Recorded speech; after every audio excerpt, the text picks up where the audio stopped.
Vous voulez donner un coup de pouce à notre chaîne? C'est facile. Le lien pour devenir un soutien sur Patreon se trouve dans la description. Abonnez-vous à notre chaîne, aimez et partagez nos vidéos avec vos amis, et laissez votre commentaire. Avec ces actions, vous nous aidez beaucoup à diffuser la parole de Dieu.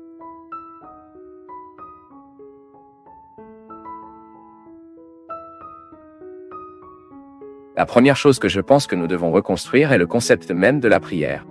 Il se peut que nous ayons appris que la prière est une position que nous supposons de temps en temps tout au long de la journée, quand je fais le signe de la croix, quand je me mets avant la parole, quand je me mets face à Santos,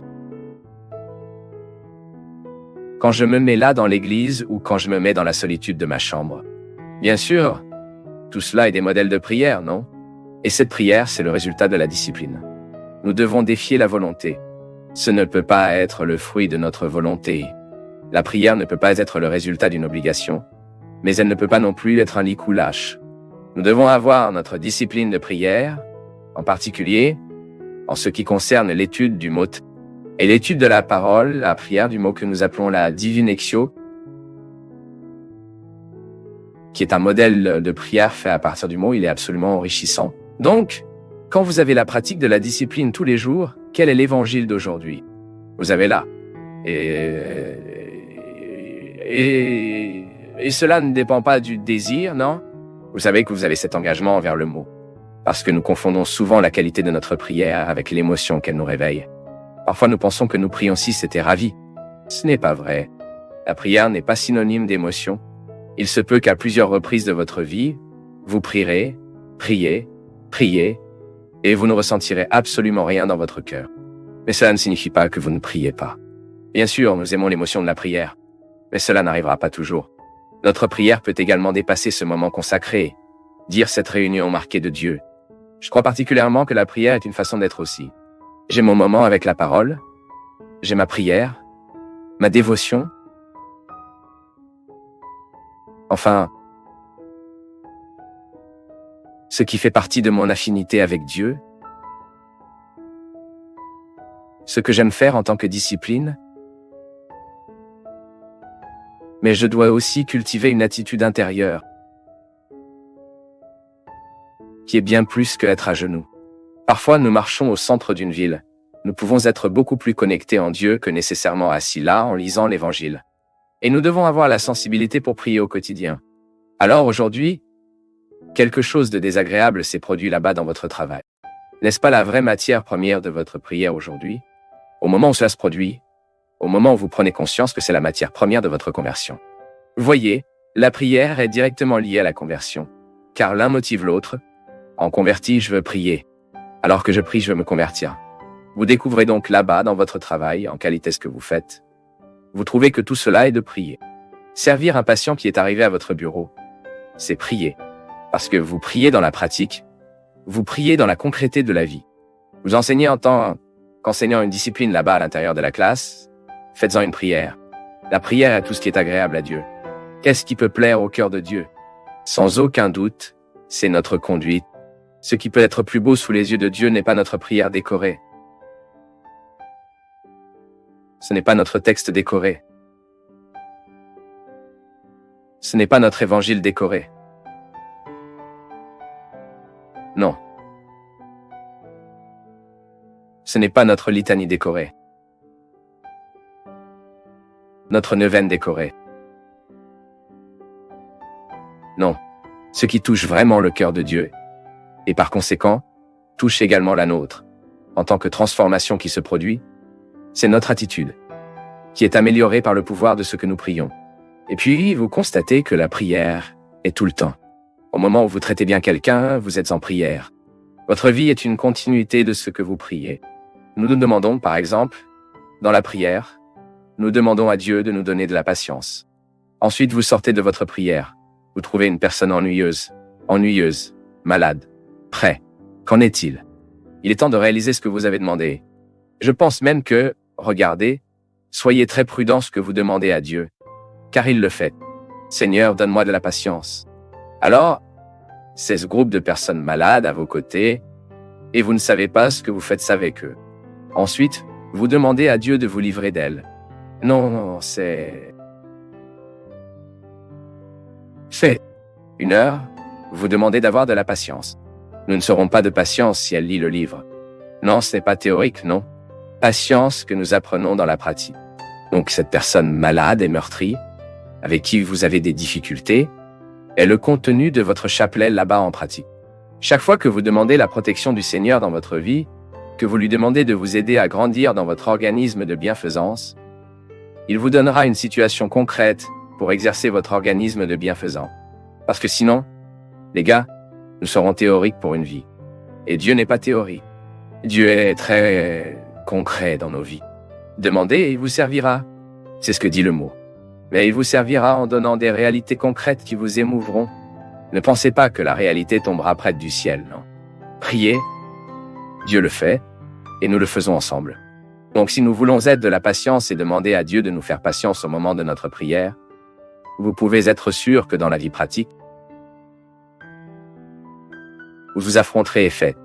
Vous demanderez, Dieu vous donnera la situation à changer, mais vous ne changerez pas parce que vous n'avez pas fait l'effort quand cette prière demande. C'est le déroulement de la prière, c'est l'attitude concrète. Vous êtes-vous arrêté pour y penser? Que parfois la vie ne fonctionne pas. C'est parce que vous ne savez même pas exactement ce dont vous avez besoin. Parfois, nous sommes tellement en détresse, si en détresse, et nous ne savons pas pourquoi. Il manquait d'atteindre le point clé. Il manquait de découvrir le point de Neuraldal là-bas, où le conflit commence réellement. Patience, non? Nous n'avons même pas de patience pour découvrir ce qui nous afflige. La science est un mouvement intérieur qui nous fait.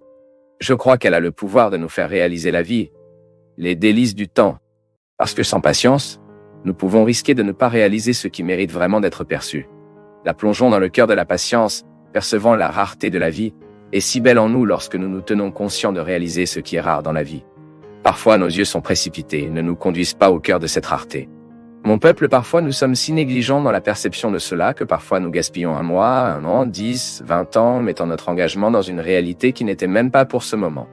Et c'est pourquoi il est si intéressant de développer la capacité de dire non et de dire oui, parce que c'est une compétence que seule la maturité nous apporte. Que parfois, parce que nous sommes immatures, nous ne savons même pas comment dire non. Nous ne savons pas comment regarder les urgences du temps. Nous vivons donc pour plaire à l'autre. Non. Avant de plaire à l'autre, vous devez réaliser ce que la vie vous demande.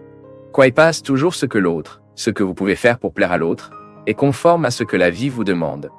Même si nous grandissons, nous devons avoir le courage de couper beaucoup de choses. Plusieurs fois, nous tuons nos vies, ou nous tuons l'opportunité de bien vivre, car nous ne sommes pas en mesure de lire la bonne lecture de l'heure qui nous demande. Parce que c'est chaque jour, le temps nous demandera quelque chose. Et c'est ce look attentif qui nous donne cette condition, cette clarté de réaliser ce qu'aujourd'hui crie par mon nom, ce qui m'appelle vraiment aujourd'hui. Quelle est la réalité aujourd'hui qui est inévitable? C'est intéressant car parfois notre mode de vie nous prive même de cette perception. Nous sommes très étranges pour nous. Ce n'est pas étrange pour l'autre, non. C'est étrange pour nous-mêmes. Étrange pour nous-mêmes. L'Écriture sacrée dit « le temps de tuer, le temps de faire naissance ». Tout dépend de la perception vive dont nous devons avoir à regarder le moment présent et à découvrir ce qui mérite vraiment notre engagement. Combien de fois ai-je essayé dans ma vie au mauvais endroit, dans la mauvaise question? Et puis, aucun moyen d'être heureux. Il n'y a aucun moyen de trouver un contentement en sachant que mon engagement n'était pas là où j'aurais dû me consacrer. Il n'y a aucune possibilité que je me sens épanoui, de me sentir bien dans mes choix. Car ce qui me fera me sentir bien, c'est de regarder le contexte de mes choix et à l'aise avec ce qui a été choisi. Il y a des moments où la vie elle-même vous montre la nécessité de pleurer, de jeter ses excès, de ne pas avoir peur de la tristesse, de permettre à cette tristesse de tomber en nous, de ses richesses et de nous aider à trouver la pierre précieuse qui ne pourrait entraîner que la souffrance pourrait conduire nous de savoir. Vient ensuite le rire. Le rire n'est pas né par hasard. Le sourire est le résultat de la déchirure bien criée. Le sourire est le résultat final d'un processus de combat que nous avons décidé d'observer jour après jour. Quel est l'engagement que ce jour-là me demande? Ce que je dois faire aujourd'hui pour avoir le droit de sourire demain. Et c'est bien, tu sais pourquoi? Parce que comme nous dépensons la pénue en sachant que ce sera constructif, peu de sourires naissent tout au long de ce processus. Lorsque nous parlons d'un sourire final, c'est juste une métaphore d'un processus de bien-être, et bien que nous sommes parfois sans âme. Le corps a besoin d'âme. Oui, j'ai besoin de vivre pour ma vie. J'ai besoin de signifier mon sujet. J'ai besoin de mettre l'âme dans tout ce que je suis, même dans la maison où je vis. Je quitte toujours la maison, et maintenant je suis resté à 17 jours de chez moi. Et la vie m'a appris que la maison n'est pas un groupe de murs. La maison est un sentiment qui me vient à l'esprit. Ce n'est pas seulement une construction de matériaux. Non.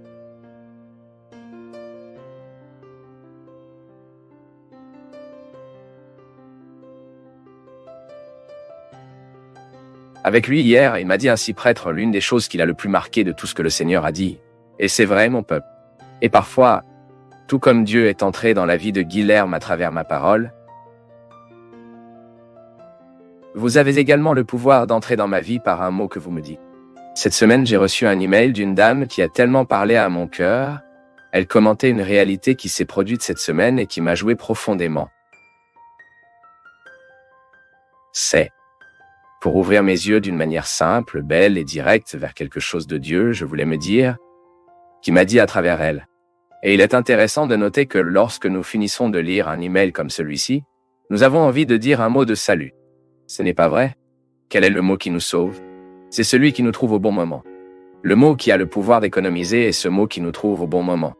Combien de fois avez-vous lu ce même passage de l'Écriture et elle ne vous a rien dit, mais soudain vous avez lu et ce mot vous sauve à ce moment-là? Pourquoi? Parce que c'était le bon moment pour lire. C'est comme si tu disais quelque chose à ton enfant mauvais moment. Il ne sert à rien.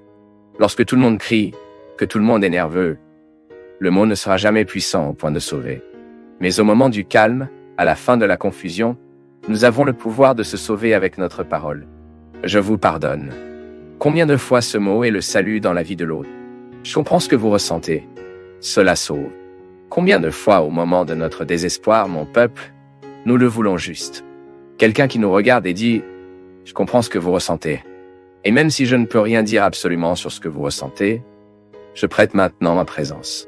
Je serai avec toi. » C'est la parole du salut et que Dieu est humain en nous à travers l'autre est le processus qui nous enseigne et qui rend la mise à jour en Galilée de notre époque ceux qui avaient besoin. Et pour être ce mot de salut que l'Église continue de prononcer,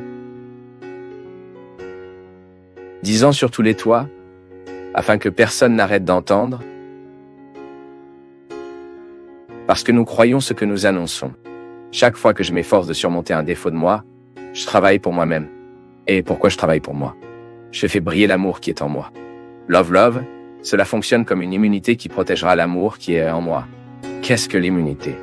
C'est tout ce que nous avons au sein de notre organisme, en tant que mécanisme de défense contre les virus, les bactéries, même les cellules cancéreuses que notre organisme génère chaque jour. Notre mécanisme, je me souviens que mon premier professeur de biologie, qui n'était même pas la biologie, nous avons appelé la science, non? Elle a utilisé une métaphore très simple pour nous aider à comprendre ce qu'était l'immunité. C'était un groupe de soldats qui couraient avec leurs armes pour tuer des virus, des bactéries, des cellules cancéreuses qui menaçaient notre corps. L'autolove a la même fonction, créer une immunité, c'est-à-dire créer une barrière, pour que rien et que personne ne menace l'amour en moi. Belle ça, n'est-ce pas? Là où il y a une créature, il y a l'amour du Créateur. Saint François d'Assise a compris cela si profondément qu'il a commencé à percevoir l'amour. Même dans les plantes, chez les animaux, dans toutes les réalités que Francis d'Assise se perçoit. L'amour de Dieu. Beaucoup plus quand il a commencé à trouver les lépreux qui étaient en dehors de la ville d'Assise. Ils étaient hors du mur, parce que les villes médiévales étaient vécues précisément pour ne pas être envahies, ne pas être pilées par les ennemis ensuite. Les lépreux étaient à l'extérieur de ces murs. Francisco, alors avec Clara et tous ses amis, est sorti des murs d'Assise pour chercher ceux qui ont été refusés dans cette dignité. Telle était l'agitation de leur cœur par rapport à la perception de l'amour de Dieu dans la vie de l'autre. L'amour en moi me déplace vers l'amour l'un pour l'autre. Mais d'abord, c'est une expérience personnelle de l'amour. C'est l'amour pour moi qui me donne les conditions d'aimer l'autre. Parce que nous faisons beaucoup d'erreurs dans la vie, dans notre vie amoureuse, dans notre vie sentimentale. Précisément parce que nous voulons donner à l'autre ce que nous n'avons pas encore offert. Comment puis-je se donner de l'amour si je ne me donnais pas encore d'amour? Comment puis-je prendre soin de quelqu'un si je n'ai pas encore pris soin de moi? Comment vais-je vous offrir confiance si je ne me fais toujours pas confiance? Si je ne me suis pas déplacé dans cette confiance qui me donne les conditions pour faire mûrir l'autre. Donc, mon peuple, si je ne traite pas cet amour pour moi dans ma vie quotidienne, dans la reconnaissance même de l'amour de Dieu en moi, je me souviens quotidiennement que je suis un territoire sacré, que je ne peux pas être banalisé, que l'autre n'a pas le droit de retirer mes richesses. C'est donc cet amour pour nous qui renforce notre immunité, afin que nous puissions vivre des relations plus matures, plus dorées et plus saines qui établissent la confiance. C'est ce que lorsque nous annonçons l'Évangile, la première chose que nous devons dire aux gens est de l'amour de Dieu. Si vous obtenez une première structure publicitaire, dites à l'autre que Dieu nous aime. Adlucisez à l'autre que Dieu est l'amour. Dites à ceux qui ne savent pas. Souvenez-vous de ceux qui sont oubliés. Dieu nous aime. Sans cette compréhension, mon peuple, nous n'allons nulle part. Il n'y a pas de conversion. C'est la première étape de tout le processus de conversion. Nous pouvons supposer dans nos vies la certitude de l'amour de Dieu pour nous. Ensuite, vous pouvez dire « Ah, Père, mais je suis si misérable. Si le Seigneur connaissait les péchés que je pratique chaque jour, précisément. » Nous avons tous besoin d'entendre cette annonce qui est énigmatique quotidiennement, car nous sommes tous des pécheurs. Et le péché est précisément une réalité qui rend difficile notre perception de l'amour de Dieu en nous. Une personne qui gâche sa vie dans les erreurs, la drogue, la prostitution, les mensonges, l'injustice, etc., elle cache l'amour de Dieu en elle. Ce n'est pas que Dieu a cessé d'aimer, non. C'est juste qu'elle n'a pas réalisé qu'elle est aimée. Qu'est-ce qui est pire dans cette vie? Il est précisément oublié que Dieu nous aime, cause des dégâts terribles. C'est le thème de ce livre qui est ici. C'est comme ça que j'ai commencé. Le disciple de l'aube. Le disciple de Dawn était un livre que j'ai écrit tout au long de ma vie. Et savez-vous comment il a commencé à gagner le corps? Parce qu'avant qu'un livre ne tourne sur l'autre page, c'est dans nos esprits, non? C'est drôle. Il semble que tout déclenche le livre. Les réunions, la prédication que vous faites. Il semble que Dieu vous poursuivra, afin que vous puissiez formater les idées en vous, et que vous pouvez écrire, puis écrire. Parce que c'est impressionnant, mon peuple. Cela fait une différence dans la vie d'une personne. Un livre, parce qu'il entre dans la tête et qu'il vivra dans nos cœurs. Cela change nos perspectives. C'est l'expérience d'un homme qui parlait de l'amour de Dieu, mais qui n'avait pas encore vécu. Et savez-vous comment il est né? Un jour où je me suis amusé, je me souviens, je ne sais pas exactement l'année, je suis allé visiter Adélia Prado, cet écrivain que vous m'avez entendu si souvent parler d'elle. Et puis, à un moment donné, elle parlait comment elle percevait souvent les dommages humains qu'une personne ressent sans savoir être aimée par Dieu. Et puis, elle a libéré une phrase qui m'a ému. Ils ont oublié de nous dire que Dieu est l'amour. Et donc ce livre est né. Ils ont oublié de nous dire que Dieu est l'amour. Ah mais, j'ai entendu tant de fois, mais quand Adélia parle, ils ont oublié de nous le dire. Elle ne parle pas de ce discours de la bouche à dehors. Pas que nous fassions tout le temps. Ils ont oublié de compter sur la vie.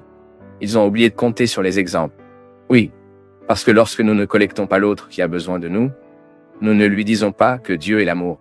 Cela ne sert à rien de passer, de lui dire « Dieu vous aime, mon frère. » Mais je ne reçois pas de main. Je ne fais rien pour lui. Et beaucoup d'entre nous sont ce disciple de l'aube qui a besoin de faire cet itinéraire surmontant. Nous devons tous traverser ce disciple de l'aube, qu'à un certain moment de vie, il a écouté Jésus en parlant des béatitudes. Et son cœur était pleinement illuminé par cette parole. Parce que le disciple de l'aube est un homme religieux qui découvre à mi-chemin. Ce n'est pas une chose religieuse. Ce n'est que vivre les hypocrisies de la foi. Et la meilleure façon, mon peuple, que nous devons recruter des gens, c'est que nous avons le courage de leur dire que nous avons des hypocrisies religieuses. Oui. Ensuite, ils se rendent compte que nous avons affaire à la vérité. Ce qui pousse les gens à l'église, ce n'est pas lorsque nous sommes hérétiques. Non. Lorsque nous parlons de non-sens, non. Ce qui expulse les autres de l'église, c'est lorsque nous ne sommes pas en mesure d'assister à notre foi avec des attitudes. Notre perdition n'est pas dans le discours. Notre perdition est précisément le moment où nous n'agissons pas selon l'évangile. Vous connaissez mon peuple? J'ai de plus en plus de conviction que la grande force de Jésus, avec vos amis avant tout, parce que la grande communauté chrétienne que nous sommes aujourd'hui, a commencé dans un groupe d'amis. Quelqu'un savait comment être un ami. Quelqu'un savait comment prêter le cœur. Quelqu'un savait comment prêter l'oreille, le bras, les genoux. Quelqu'un savait comment prêter le look. Parce que les bons amis sont ceux qui se prêtent au moment des besoins. C'est tellement beau pour nous de comprendre que l'amitié nous consiste à être à un autre ce qu'il n'a pas à ce moment-là. Donc, parfois, l'autre n'a pas la capacité de comprendre ce qui se passe. Je suis sur le côté, peut-être aider à faire la lumière sur une réalité qu'il ne pouvait pas vivre seul, et dans notre entreprise, les choses se déroulent mieux. La grande communauté chrétienne que nous sommes est née dans la capacité humaine que Jésus a eue à agglutiner les gens pour établir des obligations. J'ai cette conviction qu'avant Jésus se montre, avant que Jésus ne montre son côté divin, ce qu'il a vraiment révélé, était la cause de captiver les autres, était sa véritable humanité, un être humain qui travaillait un être humain, qui était équilibré, un être humain, qui était équilibré, un être humain, qui était équilibré, un être humain, qui était équilibré, un être humain, qui cherchait à être le mieux possible dans cela agit, la grâce de Dieu, bien sûr. Mais il y a tout le processus formatif de Jésus, la psychologie que Notre-Dame a certainement appliquée avec lui, la sagesse de Joseph. Jésus était un être humain inoubliable. Avant de montrer à Dieu, avant qu'il ne soit cet homme qui faisait des miracles, qui ont pu accomplir des choses flamboyantes et merveilleuses, Jésus savait être des gens. C'est ce qui a fait que les gens l'ont poursuivi. La parole de Jésus était un mot qui établit des liens. Si vous allez dans la Sainte Écriture, et que si vous commencez à rechercher cette humanité de Jésus, si vous commencez à lire les passages qui révèlent Jésus avec vos amis, Jésus lors des fêtes, Jésus vivant, vous trouverez un être humain inoubliable. Et la belle de tout cela, mon peuple, est que nous, en tant que grande communauté chrétienne, sommes invités à redevenir Jésus. Toute la dimension divine est en notre faveur, car nous sommes des enfants de grâce. La grâce de Dieu ne cesse pas d'agir en nous. Mais voici la responsabilité humaine dans l'accueil de cette grâce. Quand nous regardons l'humain qui est en Jésus, nous voulons être comme lui. Nous ne sommes pas des anges. Nous sommes humains, moi, vous, marqués par des frontières, des malentendus, des difficultés. Nous manquons, nous nous réalisons correctement, mais nous ne perdons pas de vue la référence que nous voulons devenir. C'est beau quand nous découvrons que c'est l'ami de quelqu'un, qui est le mari, qui est le frère, qui est l'enfant. Nous recherchons également le modèle de Jésus pour nos vies. Et au moment où nous avons besoin, il est bon de trouver quelqu'un qui a de la racine, comme le dit la chanson. Jésus pourrait être ça, non? Il a choisi ce qui était mauvais chez les gens, ne le laisserait pas grandir. Comme à travers sa parole. Jésus était un ami qui s'est engagé tout le temps aux gens qu'il aimait. Il ne lui a pas permis de grandir dans son cœur, qu'il aimait quelque chose qui pourrait être mauvais. Et c'est bien quand nous avons quelqu'un dans la vie qui remplit également ce rôle. Pour nous aimer de la bonne manière, nous promouvoir à la liberté. Pour que cela se produise dans notre cœur, notre résurrection quotidienne, n'est-ce pas? Et à des jours où nous avons l'air un peu morts. Il semble que la vie ait parfois le pouvoir de nous enterrer avant la mort. Lorsque nous réalisons que nous perdons l'espoir, lorsque la tristesse est supérieure à nos joies, lorsque nous nous décourageons, vous en faites l'expérience. J'expérimente. Quand nous souffrons de ne pas être aimés comme nous le voudrions, quand vous entendez ce que je ne voudrais pas avoir écouté, quand vous perdez et que vous n'auriez pas perdu, quand vous êtes trahi, lorsque vous découvrirez quelque chose qui n'était pas de la façon dont vous avez prévu, c'est comme si la vie commençait à nous enterrer avant même la mort. Mais voici, quelqu'un vient en son pouvoir pour nous regarder d'une manière humaine et divine, et nous convainc que la résurrection est toujours possible. Nous ne sommes pas condamnés à vivre la mort d'aujourd'hui. Chaque jour, nous mourrons, et nous renaissons un peu. Le processus de vie et de mort est cyclique, non? Il ne s'arrête pas. Aujourd'hui, je meurs. J'ai moins de jours dans ma vie. Cela ne doit pas être désespéré. Aujourd'hui, je suis un jour plus proche du mien, la mort. Toi aussi. Mais lorsque vous réfléchissez à cette possibilité, à cette réalité, ce n'est pas une possibilité. Ce n'est pas pour nous remplir de désespoir, mais c'est peut-être que nous pensons à la qualité que nous voulons donner aux jours qui nous restent. Ce n'est pas comme ça. C'est ce que Jésus a fait. Le changement qui s'est produit dans la vie des gens est que Jésus a ouvert les yeux sur cette réalité, mais sans désespoir. Le diable aime nous mettre en désespoir. Dieu aime nous mettre dans l'espoir. Il y a deux façons d'interpréter cette foi.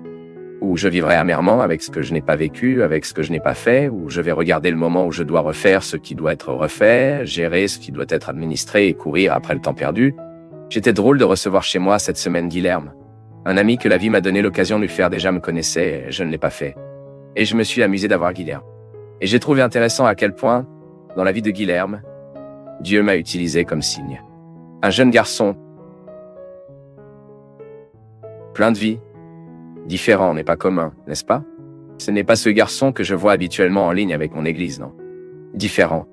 mais en lui une expérience de Dieu humain très beau pour y identifier, moi parlant.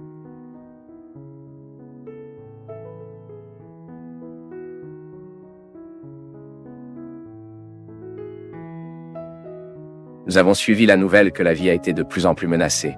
Je souffre dans mon coin, vous souffrez dans le vôtre, chacun souffrant de cette menace dans différentes mesures. Mais une chose est certaine. Dans le monde d'aujourd'hui, une grande réalité est établie qui couvre de nombreuses personnes menacées par la vie. Et des événements terribles sont déclenchés en raison de choix étranges que nous avons faits tout au long de nos vies. Cherchez la dose de vie qui est possible aujourd'hui. Nous adoucissons les grandes souffrances du monde lorsque nous prenons soin des petites souffrances. Et même parce que la grande solidarité ne peut être exprimée que comme une petite solidarité a été exercée aujourd'hui, en ce moment, nous pouvons faire des choix qui font bien au monde. Qui sait, en pensant un peu à notre attitude, à notre mode de vie, à ce que nous regardons avec insistance, ce que nous faisons est important dans nos cœurs aujourd'hui. Il y a tellement de mort qui vient parfois dans notre cœur. Il y a tellement de pouvoir de la mort qui entre parfois en nous, dans l'enlèvement qui kidnappe les autres.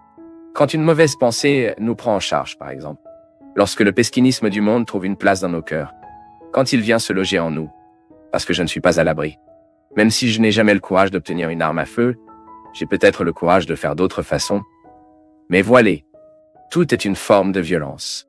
Étrange, mais ça l'est. Différent, mais c'est le cas et c'est enlèvement, étrange, différent, mais c'est aussi. C'est pourquoi la sagesse de la vie nous enseigne que nous devons regarder ce que nous pouvons faire. Face à tant d'atrocités, face à tant de choses désagréables qui nous arrivent aujourd'hui, qui se produisent aujourd'hui dans la vie des gens, nous pouvons réagir. Avons-nous le droit de fermer nos pessimes dans nos espoirs d'espoir?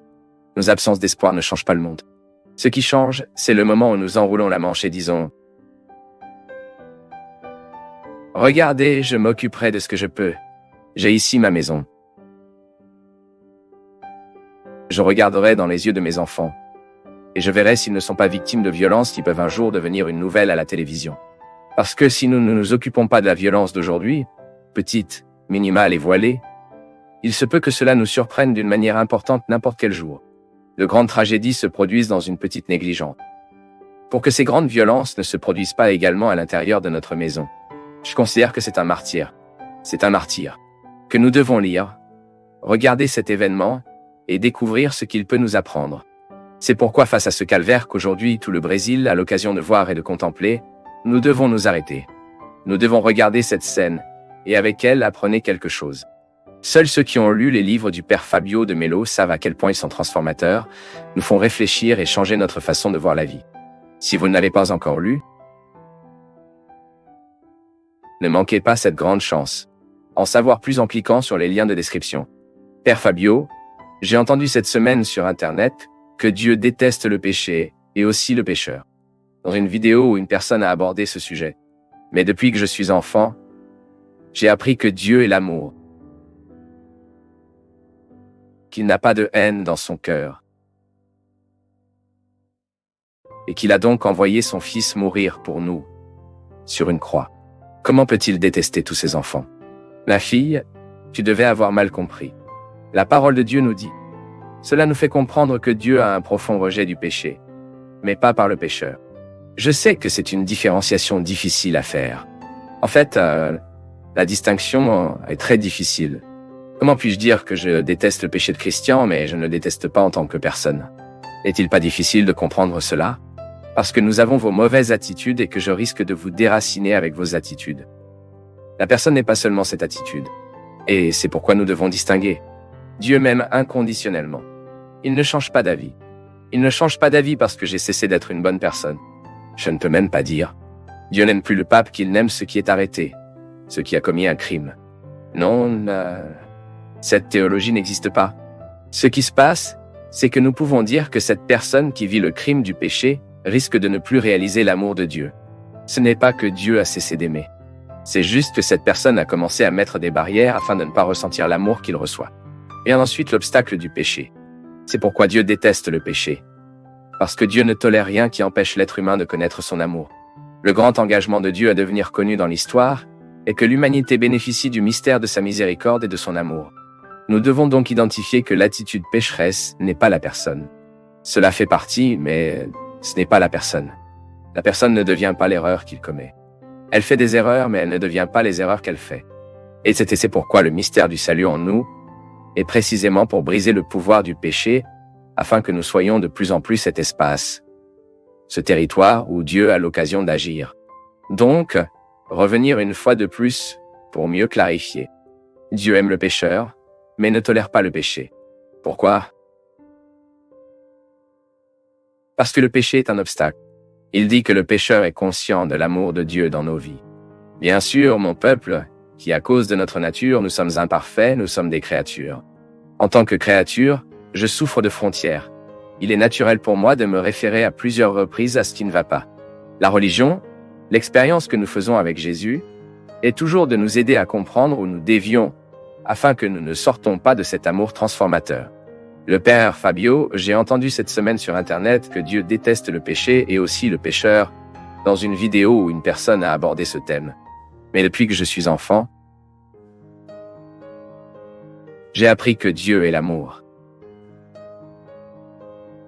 qu'il n'a pas de haine dans son cœur, et qu'il a envoyé son Fils mourir pour nous sur une croix. Comment peut-il détester tous ses enfants? Ma fille, tu devais avoir mal compris. La parole de Dieu, nous dit-elle, elle nous fait comprendre que Dieu a un profond rejet du péché, mais pas pour le pécheur. Je sais que c'est une différenciation difficile à faire, en fait, la distinction est très difficile. Comment puis-je dire que je déteste le péché de Christian, mais je ne le déteste pas en tant que personne? N'est-il pas difficile de comprendre cela? Parce que nous avons vos mauvaises attitudes et je risque de vous confondre avec vos attitudes. Et c'est une différenciation intéressante. La personne n'est pas seulement cette attitude. Et c'est pourquoi nous devons distinguer. Dieu m'aime inconditionnellement. Il ne change pas d'avis. Il ne change pas d'avis parce que j'ai cessé d'être une bonne personne, non. Je ne peux même pas dire. Dieu n'aime plus le pape qu'il n'aime ce qui est arrêté, ce qui a commis un crime. Non. Cette théologie n'existe pas. Ce qui se passe, c'est que nous pouvons dire que cette personne qui vit le crime du péché risque de ne plus réaliser l'amour de Dieu. Ce n'est pas que Dieu a cessé d'aimer. C'est juste que cette personne a commencé à mettre des barrières afin de ne pas ressentir l'amour qu'il reçoit. Vient ensuite l'obstacle du péché. C'est pourquoi Dieu déteste le péché. Parce que Dieu ne tolère rien qui empêche l'être humain de connaître son amour. Le grand engagement de Dieu à devenir connu dans l'histoire est que l'humanité bénéficie du mystère de sa miséricorde et de son amour. Nous devons donc identifier que l'attitude pécheresse n'est pas la personne. Cela fait partie, mais ce n'est pas la personne. La personne ne devient pas l'erreur qu'il commet. Elle fait des erreurs, mais cela ne devient pas l'erreur qu'ils font. Et c'est pourquoi le mystère du salut en nous est précisément pour briser le pouvoir du péché, afin que nous soyons de plus en plus cet espace. Ce territoire où Dieu a l'occasion d'agir. Donc, revenir une fois de plus pour mieux clarifier. Dieu aime le pécheur, mais ne tolère pas le péché. Pourquoi? Car le péché est un obstacle pour le pécheur à être conscient de l'amour de Dieu dans nos vies. Bien sûr, mon peuple, qui à cause de notre nature, nous sommes imparfaits, nous sommes des créatures. En tant que créature, je souffre de frontières. Il est naturel pour moi de me référer à plusieurs reprises à ce qui ne va pas. Mais la religion, l'expérience que nous faisons avec Jésus, est toujours de nous aider à comprendre où nous dévions, afin que nous ne sortons pas du but de cet amour transformateur.